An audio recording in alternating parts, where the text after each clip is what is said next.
Os répteis, página 219. Show?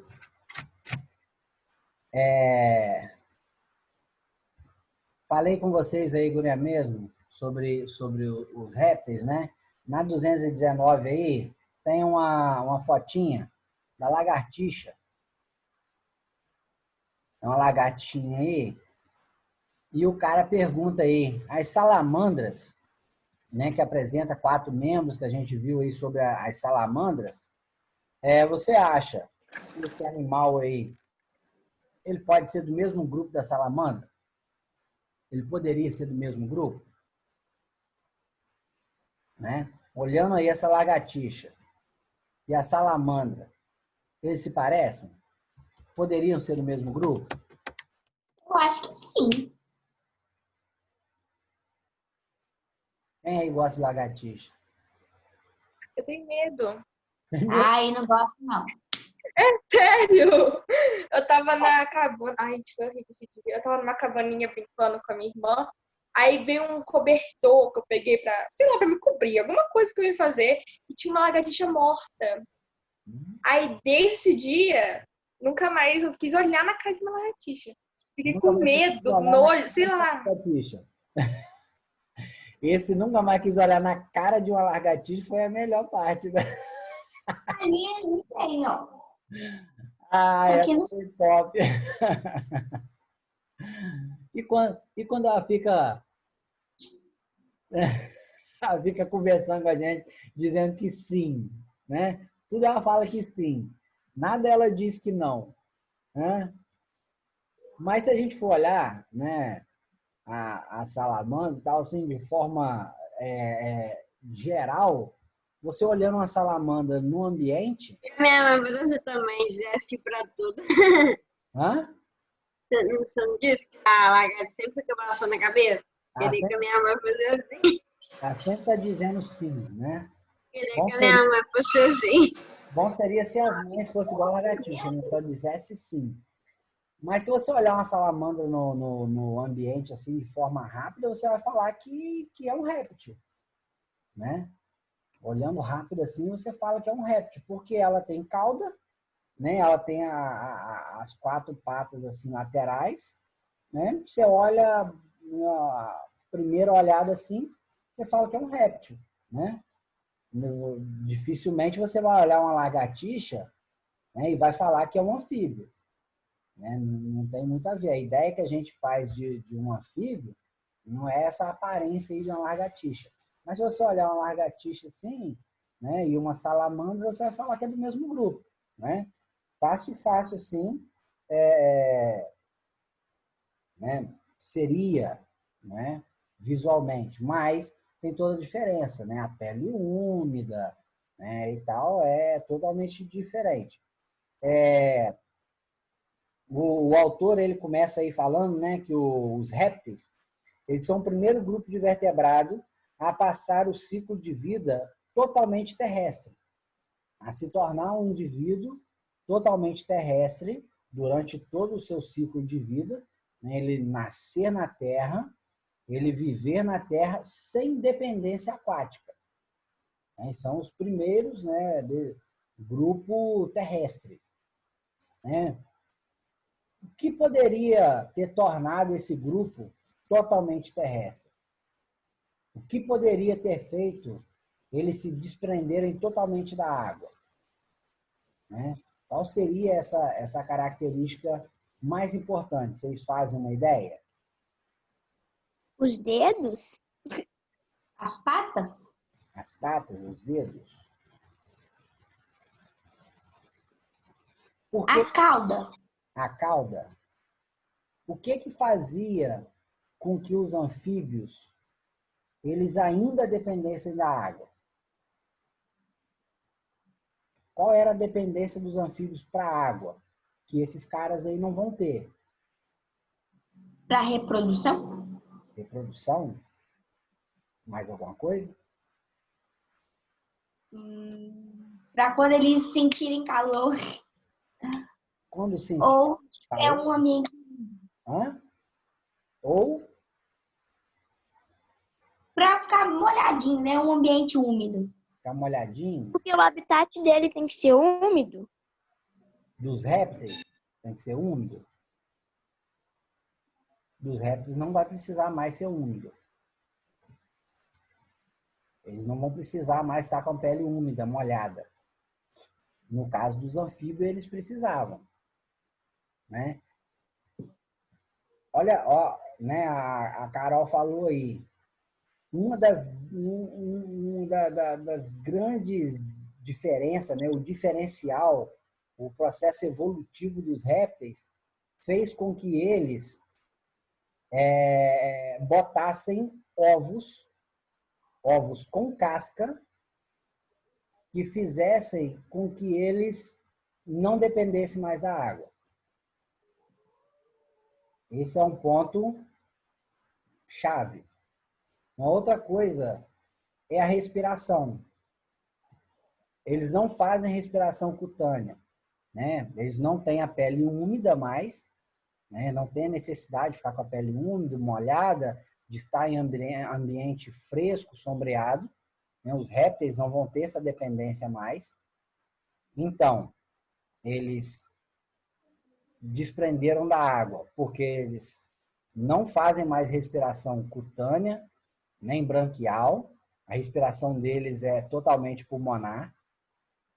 Eles não precisam da pele úmida e eles não se reproduzem na água. Eles não têm fase aquática.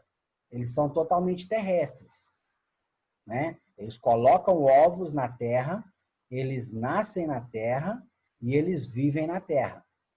E aí se desprendeu totalmente da água, né? A única dependência, é claro, né, dos seres é questão de hidratação e tal, mas eles não têm dependência, né, de reprodução de nada na água. Então, esses seres conseguiram, né, se tornar totalmente terrestres. E aí o autor continua, né? Como exemplo dos répteis, a gente tem lagartixas, crocodilos, tartarugas, cobras e lagartos, né?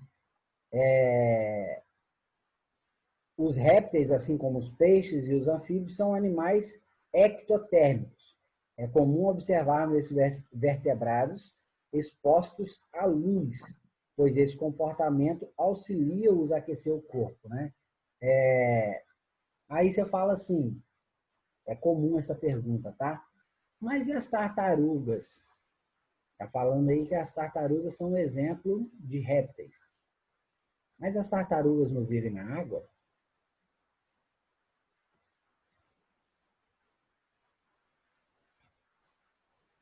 Tem espécie diferente de tartaruga. Hã? Tartaruga marinha, aí tem a normal. João Pedro, seu microfone tá baixinho. Tem diferentes espécies de tartaruga. Tem a marinha, aí tem outras também.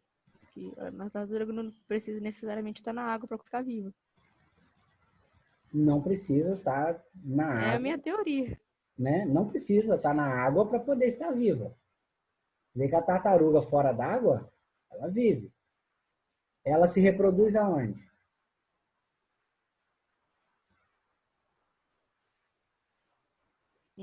A tartaruga... Hã? Em qualquer lugar ou só na água? Mesmo a tartaruga marinha, onde que ela se reproduz? Na praia? Na praia. E o mais interessante é que a praia que ela nasce, ela pode viajar o mundo inteiro, ela vai voltar para reproduzir na praia que ela nasce. Eu fiquei sabendo disso. Então ela vem na areia, ela cava um buraco, põe os seus ovos, cobre o ninho, volta para a água e vaza. Né? Tranquilo. E essa questão, né, a tartaruga, ela vão colocar aí a praia do Itaperunense aí, a praia do Brejo, né, o Sossego, né, a tartaruga reproduziu aqui em Sossego. Ela pode viajar pode ir lá na África, atravessar o oceano, pode ir lá na América do Norte, né? Na região da Europa, né? Mesmo porque uma tartaruga, ela põe um ninho aí, né? 50 ovos ou mais, e ela, um percentual muito pouco mesmo, sobrevive, né? Várias morrem ali, tentando sair do ninho, outros predadores vão matando ela ali na praia, vão comendo, siri come elas na beira da praia, né? E as que entram para o mar, pouquíssimas sobrevivem. E elas levam em torno de aproximadamente 30 anos para poder se tornar adulta e começar a reproduzir. Mas também depois a desgramada vive também até quase 100 anos, cento e poucos anos, né? Elas levam muito tempo a se tornar adulta e começar a reproduzir. E aí quando, né, vamos dizer que ela está há 30 anos, né, passeando pelos oceanos aí afora. Quando ela chega na fase adulta que ela vai reproduzir, ela vai voltar aqui para Sossego, na praia onde ela nasceu, para poder vir reproduzir, né? É um negócio interessante. O tio, Ah, todas as tartarugas, até as rés, reproduzem na praia. como é que é? Até as tartarugas terrestres, que não precisam ir na água, se produzem na praia também. A gente tem aí, né, tartaruga marinha, tem tartaruga aquática, a gente tem cágado, a gente tem o cágado e tem o outro, esqueci o nome do outro. São todos, jabuti, né? Todos eles vão se reproduzir na terra. Eles vão vir na terra, vão cavar, vão colocar os ovos, vão cobrir o ninho, né? E, né, o jabuti ele é totalmente terrestre, né? O jabuti ele é totalmente terrestre, ele vive na terra, né? Ele põe os ovos ali na terra e, né, não tem, ele até entra na água também, se tiver um reservatório e tal. E já o cágado, ele é aquático, né, de água doce, né, dulcícola. Mas eles vão reproduzir na terra, né? Se tiver uma prainha de areia na beira do rio, alguma coisa assim, né, vai ter preferência. Senão, eles vão caçar um lugar, né, que ele consiga cavar para poder fazer o ninho e vai botar os seus ovos ali. Então, a tartaruga, por exemplo, ela é pulmonar. Ela tem respiração pulmonar. Por que tartaruga morre afogada, por exemplo? Né? Se ela agarrar numa rede ou agarrar numa pedra, coisa assim, não conseguir virar à tona para respirar, ela morre afogada. Né? Ela tem que virar à tona, ela vem na superfície, respira e mergulha de novo. É comum, se você for numa praia que tenha encosta de pedra. Eu acho que eu já fui numa praia. Acho que é lá em Itaoca tem. Tem. Itaoca tem aquela pedra ali no meio, Iriri tem aquelas encostas de pedra. Onde tiver uma encosta assim rochosa, você vai ver que as tartarugas vêm, né? Elas vêm ali para poder se alimentar. Porque nessa região de encosta tem muito alimento para elas. Aí, próximo dessas pedras, você vê ela vindo à tona, né? Põe a cabecinha para fora assim e depois some. Você vai ver muito assim, tartaruga vindo fora da água, só com a cabeça assim fora da água. Às vezes você vê o casco dela nessas regiões rochosas. Fala, Luiz. Ô tio, eu tava na praia lá em Rio das Ostras. Aí eu não sei se a gente foi numa praia, eu não lembro muito bem o nome dela, não sei se é Praia da Baleia, uma coisa assim. Eu vi uma tartaruga marinha de perto. É ali na Que eu praia não da tava com meu Guiana. óculos. Hã? Pena que eu não tava com meu óculos. Aí eu poderia ver ela. ali na Praia da Joana, né, que é em Costa Rochosa, tem uma ilha na frente. Você costuma ver, sim, por ali tem tartaruga, né? Então, é comum, né? E são pulmonados. Então, todos, né, no caso aí, os répteis, às vezes, parece, né, que não é, né? A gente tem aquela impressão, né? Mas ela não tem a dependência. Ela não tem dependência, né, pela água. Não tem a dependência de estar para reproduzir, não tem a dependência de manter pele úmida, nem nada disso. Ela sobrevive fora d'água. Só que a tartaruga, por exemplo, ela sofreu um processo adaptativo, né? O processo adaptativo dela, né, as patas se tornaram nadadeiras, né? Então, é uma adaptação que ela sofreu para o ambiente aquático. Dando continuidade aí, né, a gente vê aí a foto do jacarés, né? Oi, travou? Não, eu quero te falar um negócio. Pergunta. Então, as tartarugas são répteis e elas são meio que uma exceção? Elas são adaptadas ao ambiente aquático, né? Ela não tem a dependência nem para respiração, nem para reprodução, mas elas são adaptadas ao ambiente aquático. Elas tiveram as patas, né, modificadas para nadadeiras, né? Elas basicamente vivem na água, mas são répteis. Você disse que quando elas voltam, elas se reproduzem na mesma praia que elas nasceram. E se ela não achar uma pessoa com uma outra tartaruga com quem ela possa se reproduzir? Não, ela se reproduz, né? Ela passa já pelo processo de fecundação e ela vem na praia para desovar. Ela reproduz, né, no mar e tal, em outras colônias, e a desova dela é no mesmo local que ela eclodiu. Elas têm um senso de direção terrível, né? Então, a desova dela vai ser próxima à região que ela nasceu, né? Entendi. Então, você vê aí, né, os jacarés, eles são seres ectotérmicos. Alguém lembra o que são ectotérmicos? Eu acho que era alguma coisa de temperatura, que é quando você depende do ambiente. Alguma coisa de temperatura? Você depende do ambiente para você, por exemplo, ficar... Endotérmico ou homeotérmico, é a mesma coisa. E ectotérmico ou pecilotérmico é outra coisa.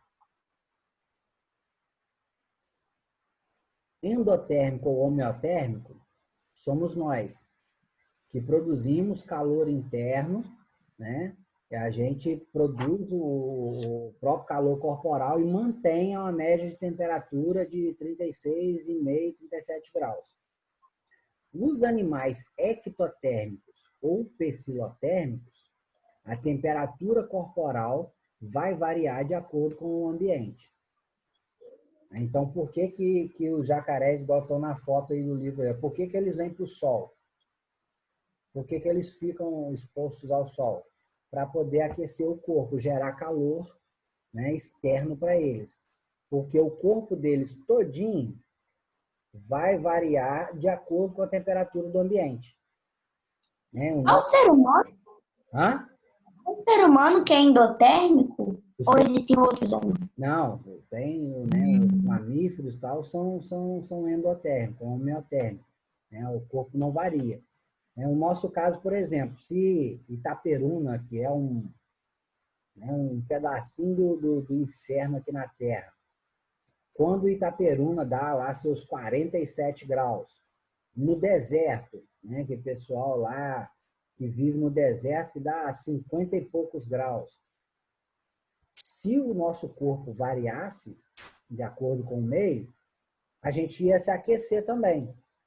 Mas aqui em Itaperuna, está 47 graus e você, né, trabalha de servente de pedreiro lá no sol. Está fazendo massa, carregando tijolo lá num dia que está 47 graus.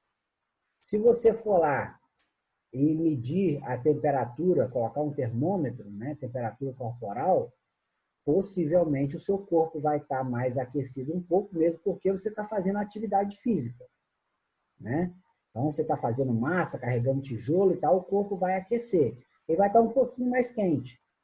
Mas se você pegar uma pessoa em estado de repouso, no mesmo dia, 47 graus, e você for lá e medir a temperatura da pessoa, vai estar em torno de 37 graus, possivelmente. Né? Por quê? Porque nós mantemos a temperatura corporal constante. A nossa temperatura não varia de acordo com a temperatura do ambiente. Ao mesmo tempo, uma pessoa que mora lá no Alasca, lá no Polo Norte, né? Se você for colocar um termômetro, tá lá, temperatura ambiente está 20 graus negativo, 20 graus abaixo de zero. Se você for colocar um termômetro lá no corpo da pessoa, ele vai estar 36 aproximadamente. Se ele tiver mal agasalhado e o corpo for perdendo temperatura para o ambiente, aí ele entra num quadro de perda excessiva de temperatura que a gente chama de hipotermia, que pode levar à morte. Né? Pode levar a pessoa à morte por hipotermia. Né? Mas isso aí é em caso extremo. Se está muito frio e você não se agasalha, aí a sua temperatura tende a baixar. Né?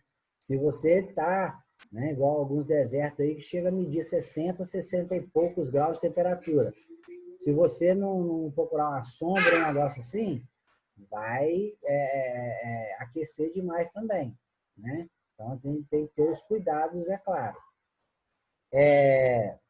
Então, são seres ectotérmicos, ou também chamados de psilotérmicos, né? Que a temperatura corporal varia com o ambiente. Tem aí algumas características, né? Algumas características que fazem que eles vivem em ambiente seco.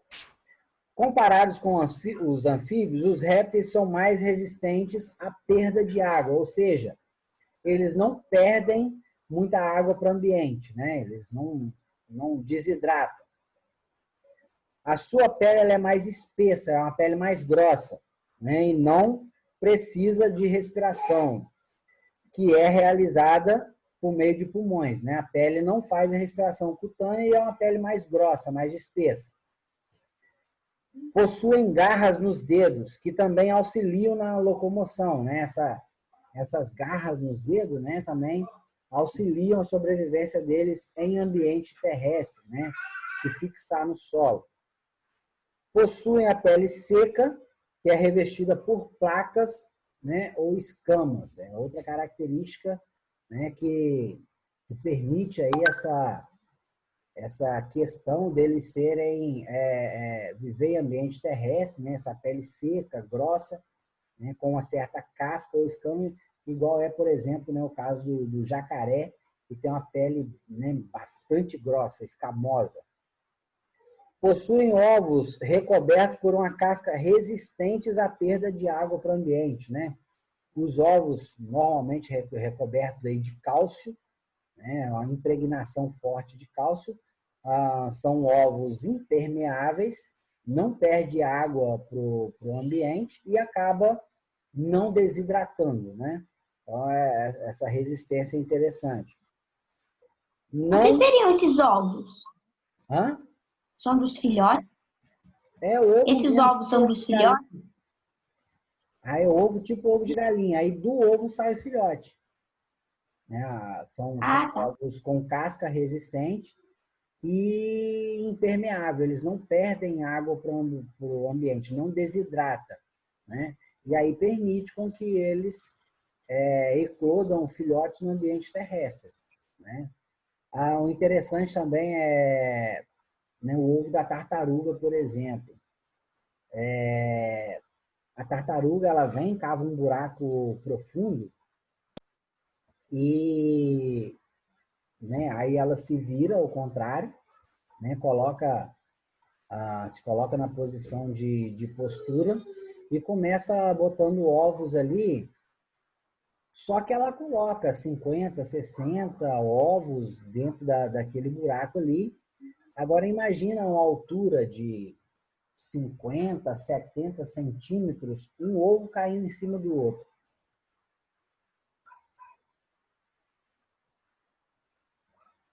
Imagina se fosse ovo de galinha. A uns 70 centímetros de altura, a tartaruga botando ovos e o ovo despencando a uns 70 centímetros de altura, caindo um em cima do outro. Ia dar certo? Sabe o que? Olha como é que a natureza é perfeita, né? O ovo da tartaruga, se você pegar ele no momento da postura, ele é um ovo macio. Ele é meio emborrachado. Posteriormente, né, quando ela acaba a postura que cobre os ovos, esses ovos, eles endurecem. Se no outro dia você for lá pegar um ovo de tartaruga no ninho, você vai ver que ele é durinho, né? Então, para vocês terem uma ideia, né, a galinha, ela deita no ninho ou no chão, quer que seja, e põe seu ovo. E o ovo dela é quebradiço. As aves, de forma geral, né? E já a tartaruga, o ovo dela sai mole e endurece posteriormente.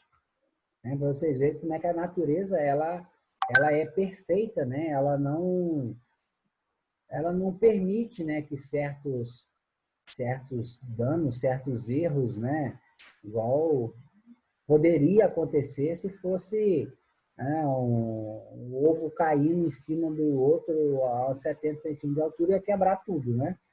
Então, acaba não sendo assim. É um ato de perfeição da natureza. Não apresentam fase larval, né? Os répteis não vão ter aquela fase de larva, né? Porque também não desenvolve na água. E a última característica é a menor perda de água na urina se comparado com peixes e anfíbios, né? Eles não perdem muita água na urina, eles não desidratam. A água, né, no caso deles, é aproveitada ao máximo, né? Eles aproveitam ao máximo a água, que é um processo adaptativo também, por muitas das vezes, né, às vezes nem estarem próximos de água, né? Igual o caso de algumas espécies. O tamanho e formato do corpo dos répteis vão variar de uma ordem para outra. Fala. Jerônimo, Oi. o que você tinha falado mesmo de não apresentam fase larval? Eles não têm fase larval. Do ovo já sai um indivíduo semelhante ao adulto.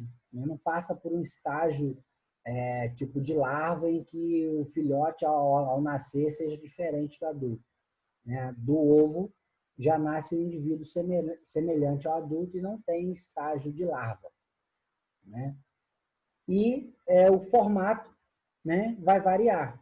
O formato do corpo dos répteis, né, vai ser de acordo com o grupo que eles estão presentes, né? Então, de uma ordem para outra vai variar, né? É claro. Né? E aí, na 220 tem a classificação, né, dos répteis. E aí a gente,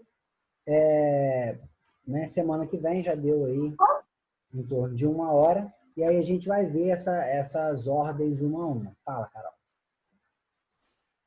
Qual que é o tamanho desses ovos, geralmente?